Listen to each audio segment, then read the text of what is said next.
just clown us like that. No. You not gonna just clown us like that. No. Who you think you talking With your about? milk dud head. With your milk dud ass head. Head. Put some furniture polish on that shit. Yeah. Yes. You know you're getting old when you start seeing crackheads that you went to school with. Bruh, my nigga be out here really tripping, dog. Yeah, man, this shit sucks, my nigga. It's heartbreaking, bro. Aren't you a crack baby? Shut the fuck up. My dad tried it once, okay? That doesn't qualify me to be a crack baby. That nigga's a crack. Gotta love that trail shit. Yeah. I rule the turf for my niggas, I'm stacking my meals with. I ain't playing my day, my nigga, what you about to go deal with? It's the afternoon, I'm trying to get high till I can't feel shit. Shit, I thought it was the morning. 1 o'clock, a nigga yawning. Flashbacks of last night was mad nice. If you pad life, get shorty a little act right. I mean, she was so bad, she the type of lady you look for in the daytime with a flashlight. I told baby girl, vibe my notes came to me like a song I wrote. I had to hit in all kinds of notes. I got a new spot. Come through to the crib, but you a true flop. Girl, you know what it is. I ain't got no kids. Don't ask me if I do Molly, I do pop, but I let you pop. And enjoy yourself. Enjoy yourself. Enjoy yourself. Yeah. I'd rather go and hit this weed. I let you go explore your hell. Blunts for brunch and mackin' while I'm stacking stuff. Blunts for brunch and mackin' while I'm stacking stuff. Blunts for brunch and mackin' while I'm stacking stuff. Smacking while I'm stacking. Smacking while I'm stacking up. Blunts for brunch and mackin' while I'm stacking stuff. Blunts for brunch and mackin' while I'm stacking. I got my shout out to Eric, my Jew friend. Everyone's gotta have one. I was about to say, do you have any? I'm not in LA yet, so no, I don't. Yeah, see, you know what too? Like I always say this, growing up, because I grew up in Pacoima, like it's in it's in the hood north of Hollywood. So it's like I've always watched movies and stuff about Jewish people. Yeah. I thought Jewish people like kind of weren't real. I thought they kept it a secret. Because I didn't know any Jewish people. You know what I Weird mean? tribe you just can't see and shit. Yeah, they just like blend in with the rest of the white people. I got one Jewish friend, at least one that I know claims to be Jewish.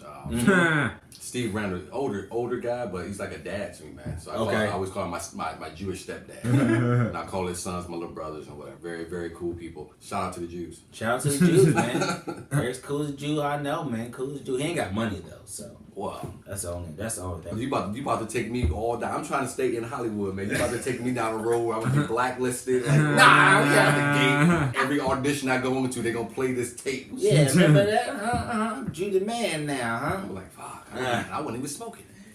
What up, y'all? Hey, you know, I gotta hold up. Gotta get this shit off me.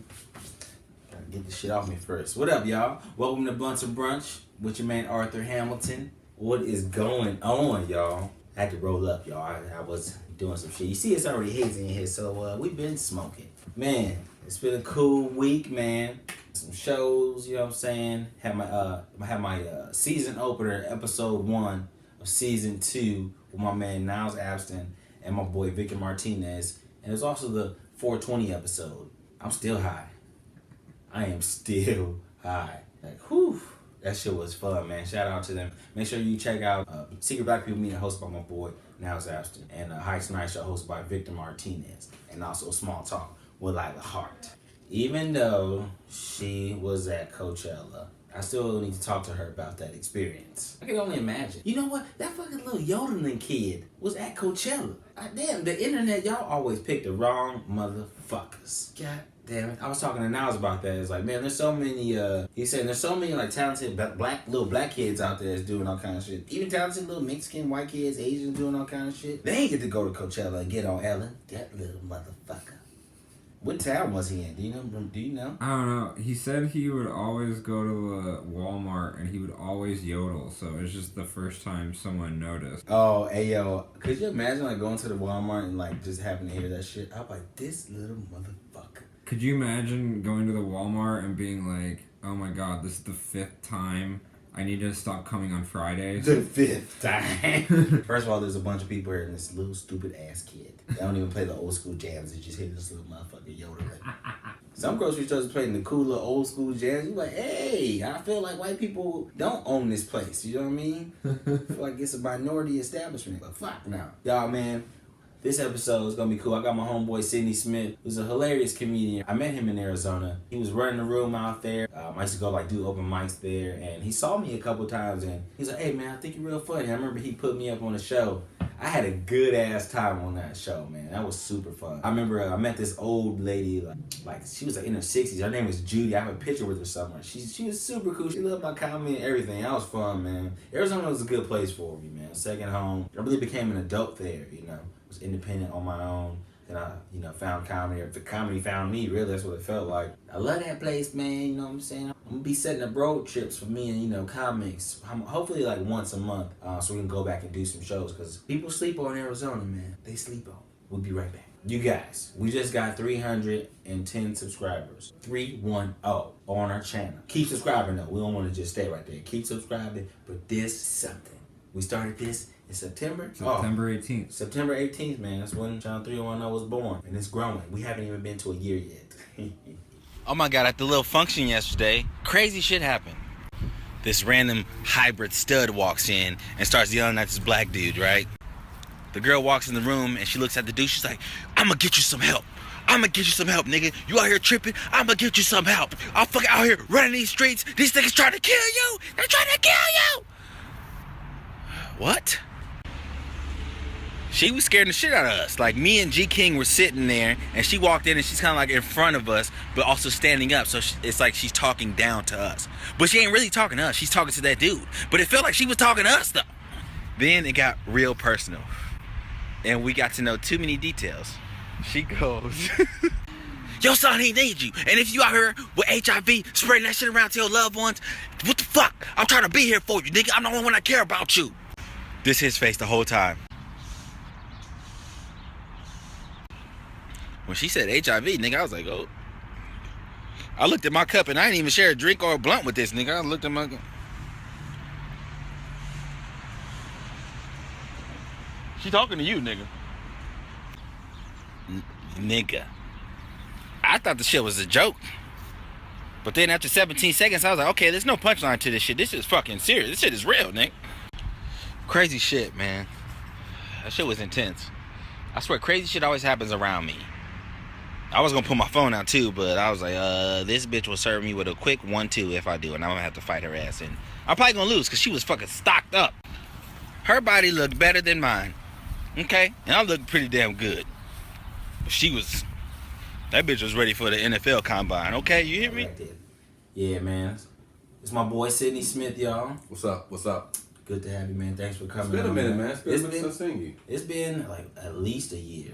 Yeah, Maybe yeah. 2. Well, yeah. Well, probably more like 2. Yeah. Since I seen you last. But I keep up with you on Instagram and see you doing stuff, man. Yeah, man. I keep it with you too, man. You motivate me, man. Keep the shows going, man. Keep producing, man. Getting on shows. You got it. You got it. Ever since I've known you, ever since I met you, man, you've been putting on shows. Yeah, that's how I kind of started out doing it way back when. It's about 4 years since I've known you. Yeah, I've been doing comedy for almost about 10 years. First I started out just as a comic, and then I let more your friend of mine these days, Pat named Bobby Johnson, ex-business partner of mine, talk me to the producing side. I've been producing them since then, and it's a pain in the ass. But oh yeah, man, I look up to y'all for that, man, for real. I was running my own show out here in Northridge. I know Danielle told me she came out to do it. Dog, it was so fun. It was such a good room. That's what she said. She said it was a good room. That was at the Hookah Lounge, right? Mm-hmm. It was Hookah Lounge, yeah. They loved her too. Her, August, LaKenzie. That's right. They all Fred came out. Woody came out? Yeah, okay. Fred came out, man. That was fun, man. Shout out to Woody and Pickles Pig Feet. Man. I just saw him when I was out there too. When we took a road trip, we stayed at his house actually too. Okay. Yeah, I ain't seen him in a minute. It's weird how you can just be in the same city with someone and just not ever see anybody, even if you're doing it in the same circle. People keep moving, man. You gotta keep moving, but yeah, it is weird, man. Moving back here, there's so many people that I grew up with. I haven't seen them in a long time. And I'm close to them, but damn, I'm just busy, man. And that's what it is. And that's what people hit me up. I had guys hit me, hey, man, I wanted to come out to the show or whatever, other comedians. And sorry, I had to do this. Never apologize for being busy. Because if you at my shows all the time, you're not working on your own shit. Yep. I want you to grind on your own shit. Man. That's real, man. Not sit and watch me all the time. That is real. Man, so what got you in the comedy? People ask that, man. I always say the same thing, my arrogance. Yeah. Yeah, you confident as fuck, man. Shut up. But that's, I mean, it's real. I mean, I was out, comedian back in Phoenix, Jill Kimmel. Shout out to Jill. She had an open mic. She still has one she runs at Dos Gringos, a spot called Dos Gringos. Oh, yeah. I haven't been there in a minute, man. But she had one at a spot called Bongos before that. And I went in there with my girlfriend at the time, some friends, and I just sat there, man. I said, man, these guys are shitty. I can do better than this. Shit. Because I'd always wanted it. You know, I did some acting and singing and stuff like that as a kid. Okay. Theater, shit like that. Yeah. So, you know, only thing I really had not done was comedy. And I'd always thought about it. And went in there, like I said, and said, man, these guys are shitty. I can do better than this. And I just took myself back the following week. And I said, yeah, these guys are really shit. And I signed up. And after that, I've been doing it ever since. But wow. That's 10 years ago. yeah. So it's been a good 10 years, man. It's been good. That's I love what's it. up, man. You're from Detroit. From Detroit originally. You have you go back often and like do shows? No. People always want me to come back and do stuff. I'm like, nah. For me, this business is not worth it to go back and do something to you, or in my opinion, until you are really achieved a couple different things. Because your family and friends are gonna be the last people normally to come out and support you anyway. Oh yeah. So I'm not trying to go back to a line of can I get free tickets? That is the worst. That's just the business, man. Worse, yeah. That is the worst, man. That's why I always tell young comics, don't expect that your friends and your family that you have before you get in this business going to be the people to support you. Oh yeah, you know it's crazy. Your own fan base. It's crazy because I went through that because it's like my home is at like LA, like this is where I'm from. So like I ended up moving back. So moving back, I remember I had like my first big show at the Comedy Store. I had like 60 people come out, and then crushed it too. And then I remember like I had another show there. I had like 50 people come every time. I always have a good set there. And then I remember I had a show at Chocolate Sundays for the first time. That's at Laugh Factory. At the Laugh Factory. Okay. Like 90 people told me that they were coming. Like messages, like for real. Right. Just me and my mom rolled up. And then my homeboys rolled up like 30, 45 minutes after I went up. Did you go up here again, nigga? Yes, I told you. The fuck? I was thinking about that when I was on stage. I had a very like okay set. What bothers you? I was like, what the fuck? And then from then I was like, fuck no, I'll never like really like let that like bother me. And I remember too, like I spoke at my cousin's funeral, hardest thing I ever had to do. Hardest thing, because he was like a brother to me. And then that too, that got me to be like, I never, like, I don't care. Like, I don't care what people would think in front of me. Like, I'll cry. I don't care, you know, like, I'm just gonna do me. Right. And then what really like got me there, we were at the Comedy Store in the Belly Room, and on a Crack 'em Up Thursdays, and people just pop up. Marlon Wayans pops up, does an hour. And then there's still like 3 comics booked on the show that were left. When Marlon's up there, Dave Chappelle comes in smoking his cigarette too. And I remember Greg Smith, he was like, man, he brought a cigarette right out. Oh, it's gonna be a long night for y'all niggas. I was like, oh shit. I love hearing the stories about cats who know when Chappelle's coming up and they try to get with the booker, man, can you put me up before Dave? Man, dude. Because everybody knows. Yeah, everybody knows it's gonna be up there for a minute. And so like me and the show, man, we really cool. Like the producer of the show, she came back there, she was like scanning, and so she saw who were left, like the last 3. So she looks at me, she's like, you go up right after Dave. And I was like, cool. Dog, I was starstruck. That's my first time seeing him in person. Yeah. First time seeing him perform in person. Yeah. And then like I have to go up right after this nigga.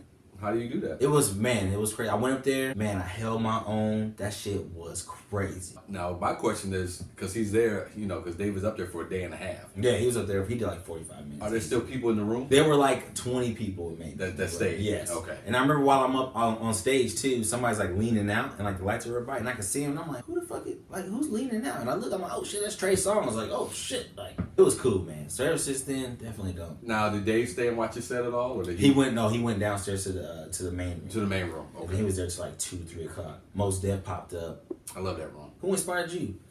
My guy, man, well, I kind of look at it a little bit differently. So I always thought that I wanted to be a rock star in comedy. So I always looked up to Eddie for that. Because Eddie, for me, my generation, was the first rock star comic that I can remember. So Eddie, but as far as just material and writing and whatnot, Chris Rock is my guy. Okay. Hands down. To me, best living. I know a lot of people think Chappelle is, and Chappelle's hilarious. Yeah. And those specials were great, but Rock is my guy. Yeah, and those heavy hitters, they respect each other too, man, because everybody got something to bring to the table. Well, I always love when it comes up and people bring the conversation up to a Chris. Chris Rock. I say Chris like he owe me money. Yeah, my nigga Chris, you know me.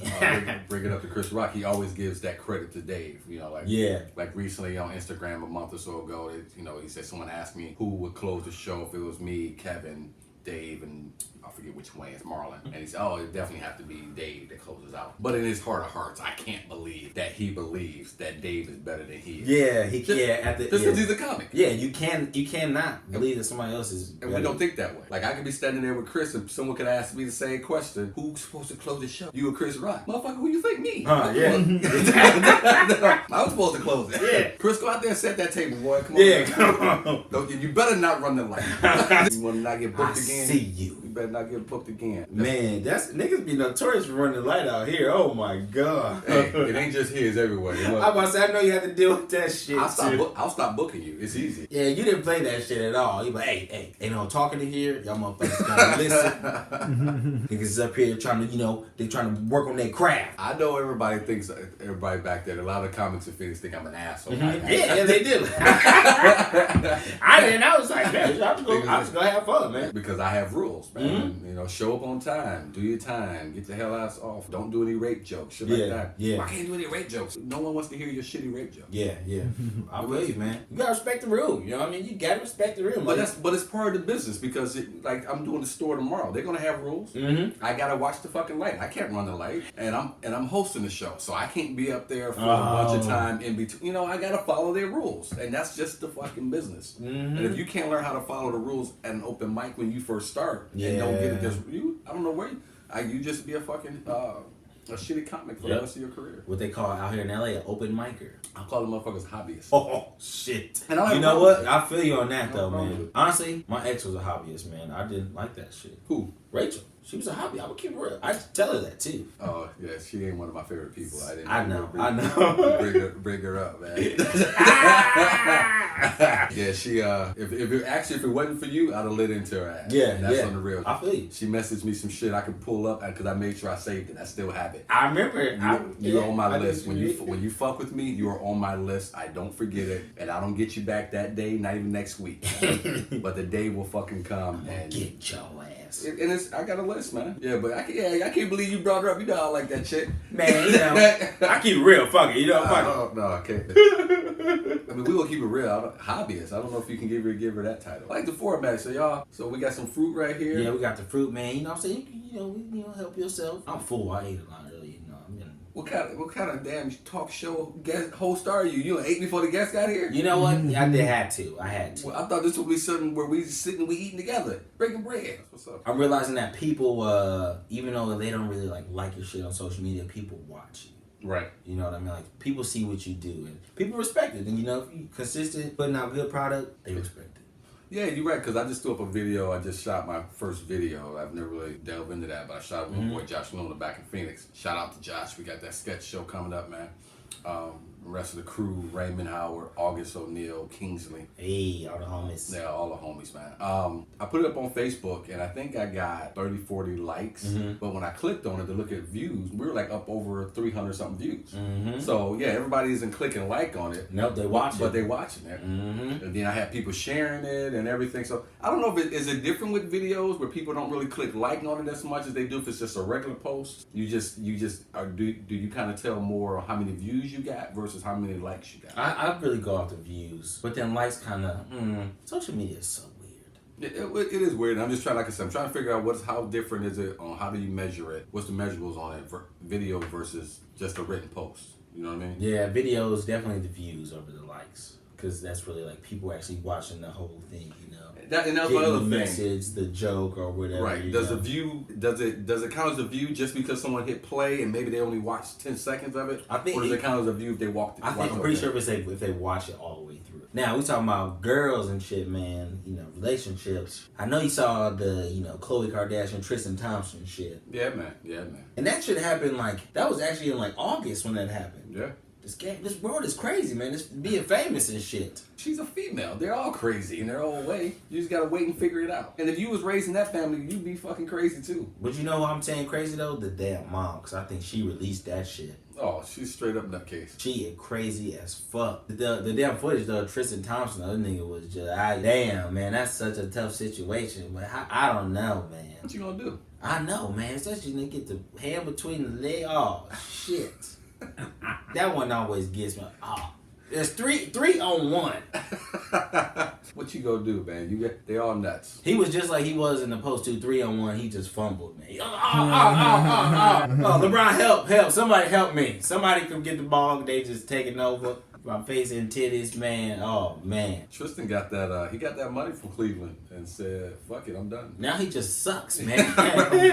The best part is that it's LeBron. He's LeBron's boy, and LeBron pushed for that money for him just so he can suck that. Now LeBron like, nigga, I cannot get close to you because you got that Kardashian flu, nigga. You get my power sucked up out of me, nigga. Look, LeBron probably got some pussy somewhere. He got a lot of money to keep it quiet. Mm-hmm. And you heard it here first on this show. LeBron is on something. You don't get better and stronger, bigger and faster when you get older. That's not how this shit works. You get slower, weaker, like every fucking body else. LeBron is doing the opposite. Motherfuckers on something. Yeah. And you heard it here first. I don't give a fuck if you suck LeBron's dick. I'm telling you right now, he's on something. Can't stand LeBron. I just saw that movie Rampage. I think he's taking that. He's inhaling that stuff, man. Did you give your good heart? Well, wait a minute. Did you give the taxpayers good hard-earned money to go see Rampage? You know what? I went with somebody and they paid for it. Okay, that's what. They paid for it for sure. And I took my own food in there and everything. So I was like, nigga, I'm getting all my money. Straight black. Straight black. Straight black. You nigga, use Crisco come out your vein. Straight black. straight black. For any Jewish people in the room and Caucasian people out there just listening in general, black people have been known for many, many years to cook with grease. And then when the grease cools down, they pour it back in the can. Oh, yes. And you have different cans that you keep using chicken, pork, and even fish. So that's what I meant. Don't forget about the bacon grease, too. Oh, yes, and bacon grease. Bacon grease is very valuable in the black community. Very valuable because if you don't have any pork on hand, you can take some bacon grease and put it in the greens when you cook up some greens. That's real. They give that pork flavor. Yeah, that flavor right there. Y'all know about that shit, man. What's your favorite comedy club? I love them all. I love you all. I love them all. Phoenix or just in general? In general. The store, just because of the history and going to do the main room last year, and I'm getting to do it again. It's just, I don't know, man. It's awesome. That's what's up. I'm very OCD and slight germaphobe, but when I went in that room, I just laid on the stage just to kind of soak it in, man.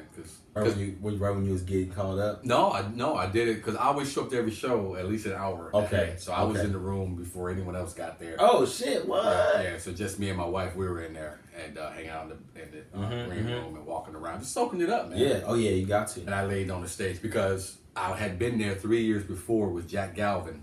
We took a trip out, kind of get the lay of the land and did some shows. And we went over because someone told us to go check out the roast battle up in the belly room. Anyway, I kind of hung out on the patio, just kind of took in the atmosphere, and I just looked at it and said, I'm going to play that main room. And 3 years later, I was doing the main room, hosting the show, but still doing the main room. So I just had to soak that in. I feel you on that. I was like my first time too. I got there early before everybody else showed up. They started asking me questions. Hey, you know? Yeah. Because there's a lot of history there, man. Tons, man. Tons. I be up there, like, sometimes during the weekend, like, you never know who you gonna see. Yeah. You really never know. I remember my first time I went up there too, Earthquake was watching me. Okay. And I was just like, oh shit, I watched him like when I was a little kid, watching him on Comic View. Like, this is crazy. It's so crazy how like your mind is just going, your thoughts are just going so fast. But you're like picking and choosing. You're just like thinking about stuff, but also talking at the same time. Well, it's an intimidating place, especially your first time when you're there performing, because you, like you said, the history and then walking just up onto the patio and down the hall and everything. All the names are on the walls. Yeah. Anybody who's anybody has been in there. Yeah, that's real. And if you're anybody now, you still come back and hang out. Yep. Or do time. That's one of the things I love about that place was even I noticed it right away 4 years ago now, was that you could just hang on the patio and just everybody hangs together.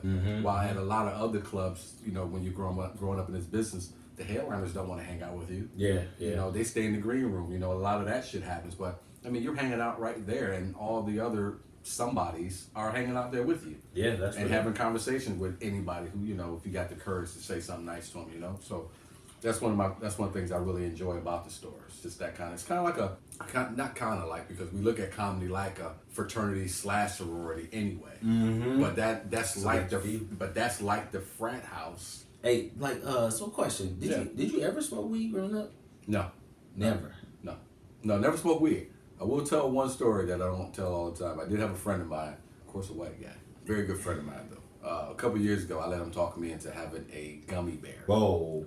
And I tell you what, when I had it was about 2, 3 in the morning. I took it. I didn't really feel anything from it. I said, I want to know what the fuss is all about. But when I woke up the next morning, bro, You was high. You took it late at night? I took it around 2, 3 in the morning. Oh, yeah. So when I woke up the next morning, my wife's fiance at the time, but she woke me up for breakfast the next day. Fucked me up, man. I woke up, I thought I was having a heart attack at first. Then my shoulder was sore, and I was trying to loosen it, and I couldn't move my arm any faster than this. And then I just slept for the rest of the day. I was done. I texted him. Oh my God. I texted him. I said, bro, you fucked my whole life, my whole day. What do you... Why did you tell me to do this? Oh my God. Another friend of ours, she was there, and we were talking about it. And oh shit. she said, how many did you have? I said, I just had 1. She said, I do like 3 at the same time. I said, 3? She said, you try having 2 fucking kids, you have 3 gummy bears too. So, but that was my one and only experience ever, man. Never smoked or anything. Had the 1 gummy bear. It was a good night, and that was it. That is funny. First and last time man. for me. I'm too much of a control freak to do that again. So. That's funny. Man, so like with the whole like marijuana thing, I believe it should be legal though. Yes, it should be. It should be. There's this guy, John. What's it? John Boner. John Boehner Boner. Republican. Yeah. You used to be the Speaker of the House. Former Speaker of the House for 4 years. Yeah, so he was in office when Obama was president, right? Yes, he was. And he was so anti-weed. He's retired. He's retired. Yeah. Now this nigga's like, you know what? I actually do like a little kush. You know what I'm saying? I'm gonna make some money off that. That's shit. right. That's how much I like it. That's right. What it is, man. That is some goddamn white privilege bullshit. That is a politician bullshit. They always vote with the money. I can't stand. Oh, that is that bullshit right there. You know, I'm sure he was getting some lobbyist money to say the opposite when he was in office. getting that lobbyist money saying that shit, man. That motherfucker. He gotta get to shut your ass up. He got shut your ass up, John Boner. Old ass. Probably can't get a boner. I am happy to find out what these are for, because when I was sitting out in your green room area, and I saw some of these pillows, and I was like, "What? What are we doing? What's up with the pillows?" I didn't know. I thought this was some new young folk shit. Y'all just hang out with these, man. Y'all sleep on these. I didn't know we didn't have these when I was younger. Yo, man. Shout out to my man Sidney, man. Appreciate you, man. Appreciate you and the crew having me through, man. No doubt, man. I definitely got to be hitting you up when I go to AZ. You got to hit me at AZ. You got to come on out tomorrow night. I'm coming out for sure, man. 8 o'clock, Comedy Store, right? Comedy Store tomorrow night. If you're out in AZ, if you're watching this in Arizona, come on out. Catch my new show, Sidney Smith Show. At Stand Up Live. First show is May 16th. It's going to be something that no one else is doing right now. It's sketch, not live sketches. We're recording them. Got a great team around me. We're going to bring in some comedy. We're going to bring in some musical guests. It'll be a great show. $15. Come on out. Check it out. May 16th. You can follow me on Instagram, Sidney Smith 4, the number 4 laughs. You can go to my website, Sidneys 4, the number 4 laughs.com. Instagram, Facebook, everything. Also, I'm doing a showcase for Just for Laughs. For people who don't know, that is a huge festival for comedians. It means a lot to us. Yes. They're doing a showcase for that down at the House of Comedy, April 28th. That's going to be a hot show, too. So you can catch that in North Phoenix, North Scottsdale area. So come and check that show out. Beautiful place, man. You working, man. Hey, trying to. Yeah, you are. You're doing it, man. I look up to you, man. Oh, I appreciate that, For man. real. I appreciate that. For real, appreciate man. That. I look down to you. Hey. Damn. Shit right now. Appreciate you, man. Thanks for having me out. Appreciate you, bro. For real. Thank you guys for watching. Stay tuned for more hot shit. Make sure you subscribe to the channel. I'm really hot right now. Subscribe to the channel. Follow me on Instagram at Comedian Arthur. Spell like the cartoon. Make sure you follow at Channel 310 TV on Instagram. And then also Blunts and Brunch at Blunts _ Brunch. Alright? I'll see you guys later.